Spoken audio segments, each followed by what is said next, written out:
Tired of being forced into tanky frames like Revenant because squishier frames just can't survive? In this video, I'm showing you how to survive with squishier frames. No shield gating required, even on level cap runs. What you're seeing here is me surviving a level cap run with Banshee, one of the squishiest frames, without auger mods, brief respite, evade, or even silence. No shield gating whatsoever. Before we dive in, let's be clear. Standard shield gating is still stronger since it's less RNG dependent. With perfect play, you're basically immortal. That said, this method has advantages. It doesn't rely on energy like normal shield gating, and it's less fatiguing since you're not spamming abilities. And just to get it out of the way, obviously you could use evade as a subsume, or use tankier frames like Revenant or Zephyr.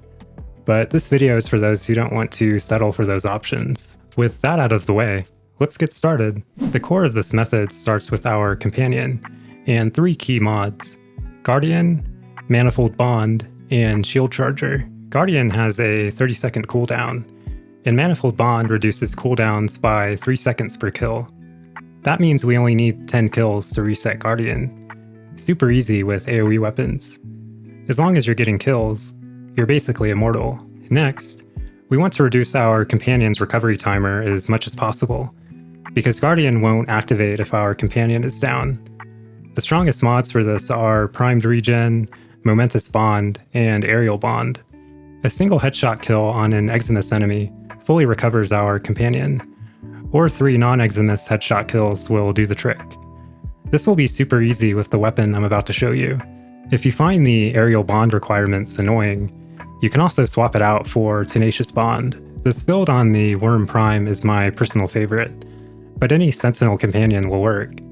Assault Mode and Synth Deconstruct can be swapped if you prefer. I like them for infinite energy with Equilibrium. Just remember, mod order matters. Mods in the top left have the highest priority. Your Sentinel weapon doesn't really matter. Use whatever you want. I'm using a Verglass Prime gas build for infinite energy. Now onto the main weapon, the most important part of this strategy.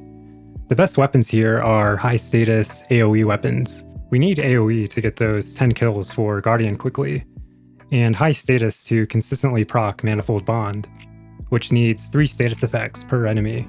Primaries like the Torrid work, but I strongly recommend secondaries, since they can use secondary fortifier, which I consider mandatory. The absolute strongest weapon for the setup is the Dual Toxicist Incarnate. It has base IPS to easily meet Manifold Bond's requirements, strong AoE, and most importantly, its ricochet bullets make headshots easy. Aerial Bond reduces recovery timer by a massive 9 seconds per headshot kill. Just make sure you're in the air.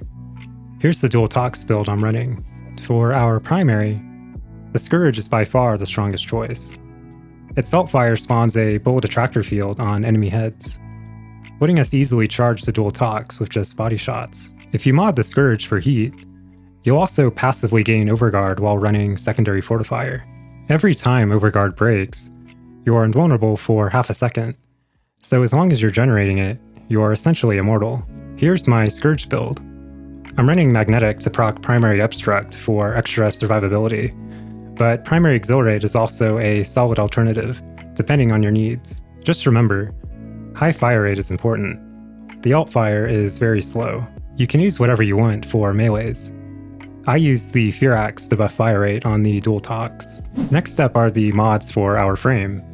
The 3 mandatory ones are Fast Deflection, Vigilante Vigor, and Catalyzing Shields, plus Arcane Aegis. If you want to go all in, you can also add Rolling Guard and Arcane Barrier, but these aren't required. You might be wondering why we're running Catalyzing Shields in a non-shield gating build.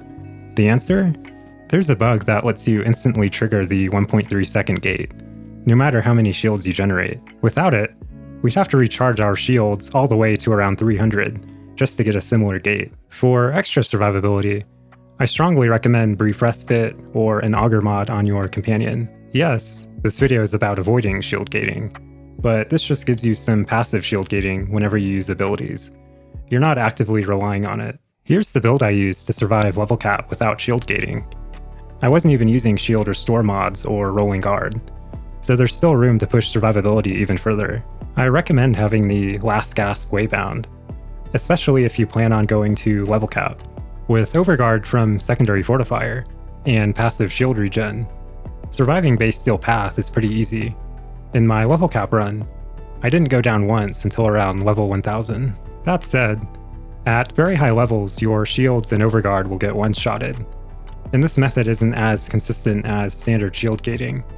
Downs past level 1000 are pretty much unavoidable, unless you go all in with every mod. In Cascade, self-reviving is very easy. Just leave at least one Thrax in Ghost form.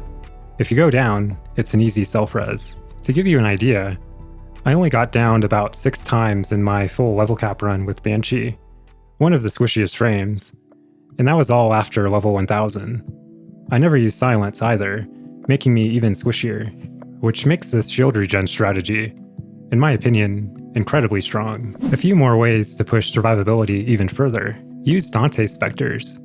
They generate constant overguard, and remember, every time overguard breaks, you get half a second of invulnerability. You can also use squad shield restores to fully restore shields if you ever find yourself in trouble. To summarize, run the companion and frame builds we covered. Grab a high status AoE weapon, and keep stacking kills while staying in the air. You're basically immortal. Always prioritize Eximus enemies to trigger Momentous Bond, and generate overguard with secondary fortifier. And that's it. With this setup, even the squishiest frames can comfortably reach level cap without relying on shield gating. Thanks for watching, and I'll see you in the next one.